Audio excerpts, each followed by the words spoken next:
तो आज हम ये देखने वाले हैं कि डेबिट नोट और क्रेडिट नोट क्या होता है और टेली प्राइम में हम डेबिट नोट और क्रेडिट नोट की एंट्री कैसे करेंगे। और साथ में डेबिट नोट और क्रेडिट नोट में अगर हमारा जीएसटी भी लगा हुआ है तो उसका भी एंट्री हम कैसे करेंगे। तो नमस्कार दोस्तों, हर्षिका अकाउंटिंग में आपका स्वागत है। तो अगर आपने हमारी चैनल को सब्सक्राइब नहीं किया है तो सब्सक्राइब जरूर से कर ले और नोटिफिकेशन बेल को भी ऑन कर ले ताकि आने वाला वीडियो का नोटिफिकेशन आपको मिलता रहे। तो अभी हमारा टेली प्राइम फुल कोर्स चल रहा है जिससे आप बेसिक से एडवांस तक टेली प्राइम सीख सकते हैं, वो भी बिल्कुल फ्री ऑफ कॉस्ट में। तो हमारा आप प्ले लिस्ट वाले सेक्शन में जाके हमारा टेली प्राइम का फुल कोर्स जो है वो देख के सीख सकते हैं। और अगर आपको कोई भी प्रकार का डाउट है तो आप हमें कमेंट में पूछ सकते हैं, हम आपका कमेंट का आंसर देने की पूरी कोशिश करेंगे।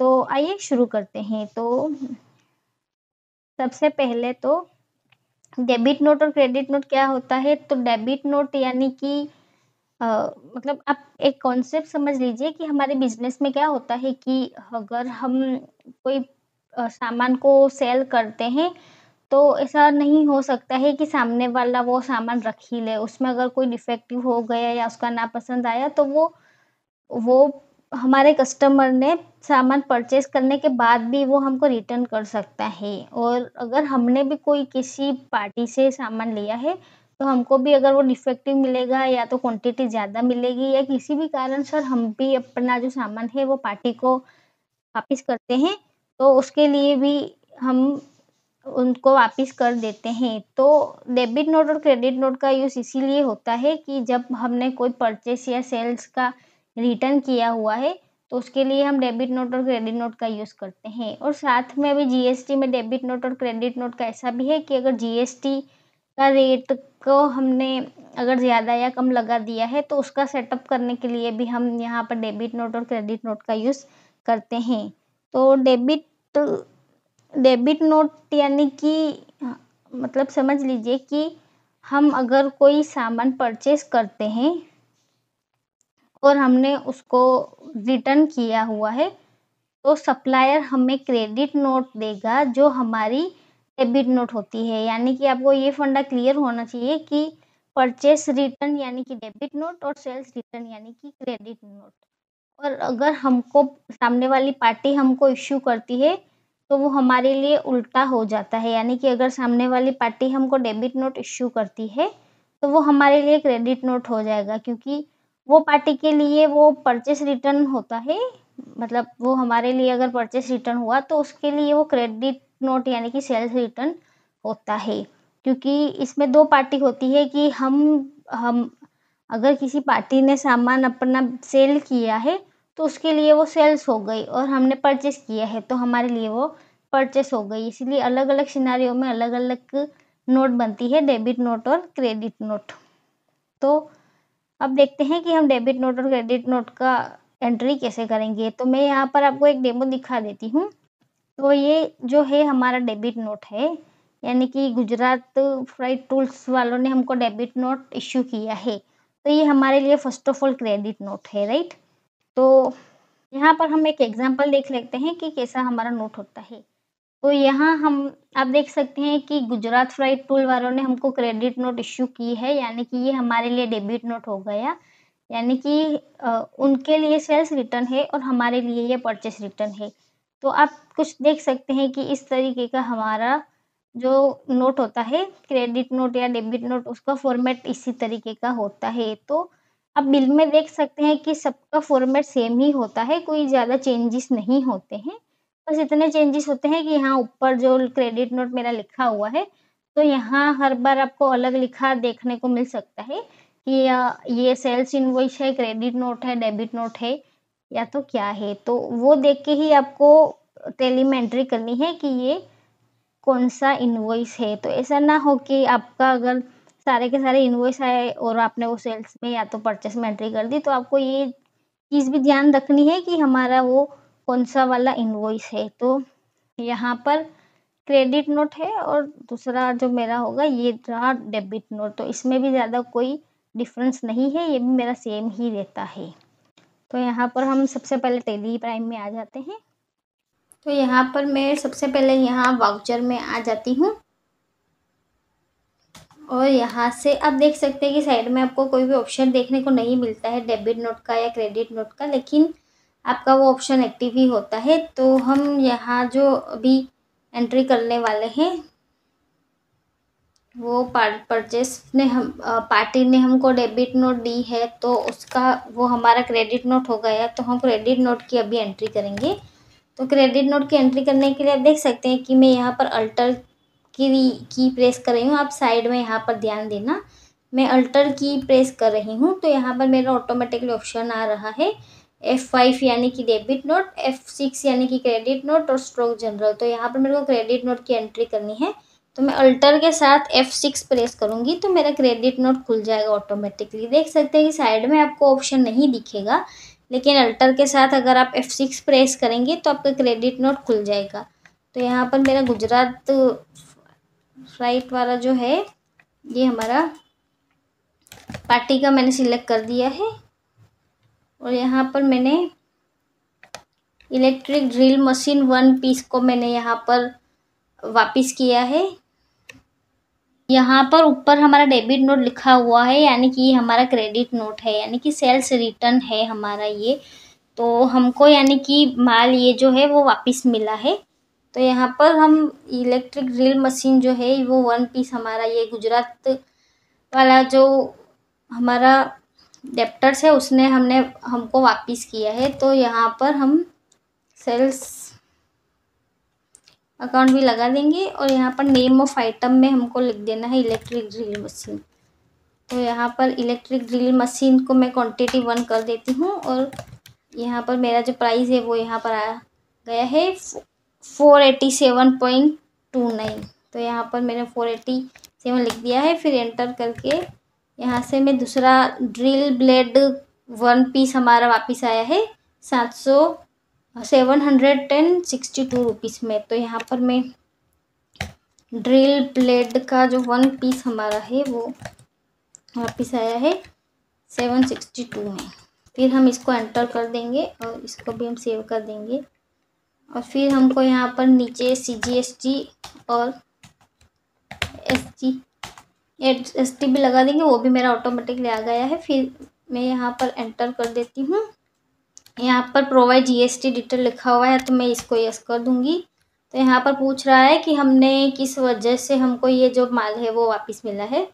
तो ये सेल्स रिटर्न है हमारा, मतलब कोई भी कारण से हमने कस्टमर ने हमको ये वापस कर दिया है, या तो कोई डिफेसी होगी या तो कोई अदर ऑप्शन होगा। ये ऑप्शन अब जो रीज़न की लिस्ट है, तो आपको जो भी रीज़न से आपको ये माल जो वापस मिला है वो रीज़न आप सिलेक्ट कर सकते हैं। तो मैं यहाँ पर सेल्स रिटर्न कर देती हूँ कि हमको ये जो माल है वापस मिल गया है और फार बायर डेबिट नोट नंबर लिखना है। तो आप देख सकते हैं कि मैंने यहाँ पर क्रेडिट नोट की एंट्री करी थी और टेली को भी पता है कि बायर ने हमको डेबिट नोट यूज़ करी होगी, यानी कि वो हमारा बायर था और उसने हमको डेबिट नोट दी होगी। और हम तो ये क्रेडिट नोट में एंट्री कर रहे हैं, ये भी चीज़ आपको मालूम होगी क्योंकि मैंने शुरुआत में आपको बताया था। तो आप देख सकते हैं कि यहाँ पर मेरा जो डेबिट नोट नंबर है वो 221 है। तो मैं यहाँ पर 221 लिख देती हूँ और डेट लगा देती हूँ कि तो 5 मार्च को हमारा ये वापस मिला है। तो मैं यहाँ पर 1 अप्रैल को एंट्री कर रही हूँ, तो मैं यहाँ पर 1 अप्रैल ही लगा देती हूँ, सेम डे को हमको वापस मिला है। फिर इसको फिर हम इसको एंटर करेंगे तो यहाँ पर पूछ रहा है अगेंस्ट रेफरेंस, यानी कि हमने कौन से बिल से वो वाला सामान सेल किया था जिसका हमको आधा क्वांटिटी वापस आया है। तो हम यहाँ पर अगेंस्ट रेफरेंस सिलेक्ट करेंगे और उसके नाम का अगर आपका कोई बिल होगा तो वो आ जाएगा, लेकिन यहाँ पर मेरा गुजरात फ्लाइट गुड्स वाला अभी बिल नहीं है अवेलेबल।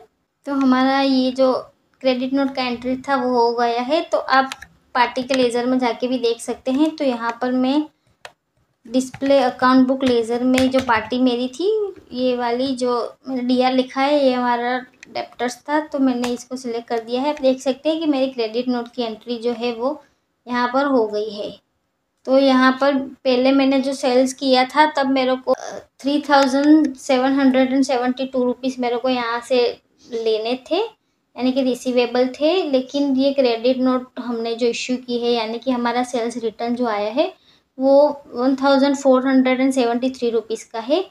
तो हमको अब यहाँ पर क्लोजिंग बैलेंस आप देख रहे हैं कि कम हो गया है, यानी कि 2298 रुपीज़ हमको यहाँ पर रिसीवेबल है, यानी कि हमारा जो पार्टी का बैलेंस है वो भी कम हो गया है, क्योंकि अगर सामान वापिस आया है तो उसका जो मतलब डेप्थ होता है, यानी कि उधार होता है, वो कम हो जाता है। तो ये हमने यहाँ पर क्रेडिट नोट देखा, तो ये हम सामने वाली पार्टी ने हमको ये बना के दिया था डेबिट नोट, वो हमारा क्रेडिट नोट था। तो हमने यहाँ पर देख लिया है कि हम क्रेडिट नोट का एंट्री कैसे करेंगे। तो ये उसी तरीके से होता है जैसे कि हमारा सेल्स और परचेस का करते हैं, थोड़ा बहुत ही डिफरेंस रहता है।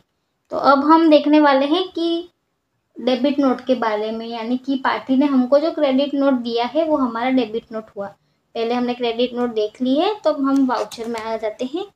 तो यहाँ पर मैं आपको ये डेबिट नोट की एंट्री हमने कर दी है, तो हम इसको क्लोज कर देते हैं। अब यहाँ पर आ जाता है हमारा क्रेडिट नोट। ये यहाँ पर क्रेडिट नोट लिखा हुआ है, यानी कि ये हमारा डेबिट नोट है, यानी कि परचेस रिटर्न है। तो हमने इस पार्टी से परचेस किया था, जिसको हम थोड़ा पीस हमको समझ में नहीं आ रहे हैं, तो हम उसको वापस कर रहे हैं। तो सबसे पहले हम यहाँ पे अल्टर F5 प्रेस करेंगे, यानी कि हमारा डेबिट नोट खुल जाता है। फिर हम यहाँ पर पार्टी का नेम सिलेक्ट कर देंगे, फिर यहाँ पर परचेस अकाउंट सिलेक्ट कर देंगे, फिर नेम ऑफ आइटम, यानी कि यहाँ पर मेरा लिखा है कि ऑटोमेटिक शो की एक क्वांटिटी हम वापस कर रहे हैं 183 वाले प्राइस में, और साथ में हमारा हैमर भी है। तो हैमर का भी हम एक पीस वापस कर रहे हैं, जिसका प्राइस हमने 1499 लिया हुआ था। फिर हम इसको यहाँ पर CGST और SGST भी लगा देंगे, हमारा 9% हमारा जो भी रेट है उसके हिसाब से। फिर इसको एंटर कर देंगे, और यहाँ पर प्रोवाइड GST डिटेल है उसमें यस कर देंगे। तो यहाँ पर भी हमको रीज़न देना होता है कि किस लिए हम सामान रिटर्न कर रहे हैं। तो यहाँ पर मैं यहाँ पर सेल्स रिटर्न कर देती हूँ, और यहाँ पर मेरा नंबर जो है क्रेडिट नोट नंबर 203 है, तो मैं यहाँ पर लगा देती हूँ, और डेट भी लगा देती हूँ। डेट में वो डेट आएगा कि हमारा ये क्रेडिट नोट या डेबिट नोट जिस डेट को है वो को, तो उसको हम एंटर करेंगे। तो यहाँ पर हम यहाँ पर नरेशन भी लिख देंगे, तो यहाँ से हो जाएगा। तो हमारा यहाँ पर डेबिट नोट का भी एंट्री यहाँ पर हो गया है। अब हम यहाँ से प्रॉफिट एंड लॉस में आ जाते हैं, और परचेस अकाउंट में देखेंगे तो आप देख सकते हैं यहाँ पर कि प्रॉफिट एंड लॉस अकाउंट में आके मैं यहाँ पर परचेस अकाउंट खोल देती हूँ। तो ये मेरा जो परचेस अकाउंट में गुजरात फर्टिलाइजर टूल वाला जो है, तो इससे हमने यहाँ पर 5-5 आइटम, ये 2 आइटम ली थी 5-5 क्वांटिटी में, जिसका हमारा टोटल बिल 14,054 रुपीज़ आ रहा था। और हमने एक पीस जो है वो हमने रिटर्न कर दिया था, तो हमारा इतना बिल आ गया है। तो हमको इतना जो पेमेंट है वो कम करना होगा, और देख सकते हैं कि यहाँ पर डेबिट नोट यहाँ लिखा आ गया है। तो ऐसे ही आप डेबिट नोट की और क्रेडिट नोट की एंट्री कर सकते हैं। तो यहाँ पर तो ये तो मैंने आपको आइटम अकाउंटिंग यानी कि स्टॉक के साथ बताया है, लेकिन यहाँ पर आप Ctrl+H प्रेस करेंगे तो आपको 3 मोड यहाँ पर मिल जाएंगे, item invoice, accounting invoice, as a voucher और इंटरेस्ट अकाउंटिंग। तो अगर आपका आइटम वाला जो नोट है तो उसकी आपकी एंट्री आइटम इनवॉइस में करनी है, लेकिन अगर आप के पास आइटम की डिटेल मेंटेन नहीं करते हैं यानी स्टॉक मेंटेन नहीं करते हैं, तो आप इनवॉइस मोड में भी डायरेक्ट यहाँ से अकाउंटिंग मोड से कर सकते हैं कि यहाँ। तो आज की वीडियो में इतना ही। तो अगर आपने हर्षिका अकाउंटिंग को अभी तक सब्सक्राइब नहीं किया है तो ज़रूर से सब्सक्राइब कर ले, ताकि आने वाला वीडियो का नोटिफिकेशन आपको मिलता रहे। और साथ में आप हमारा व्हाट्सएप और टेलीग्राम ग्रुप भी है जो ज्वाइन कर सकते हैं, जिसका लिंक हमने डिस्क्रिप्शन में दिया हुआ है।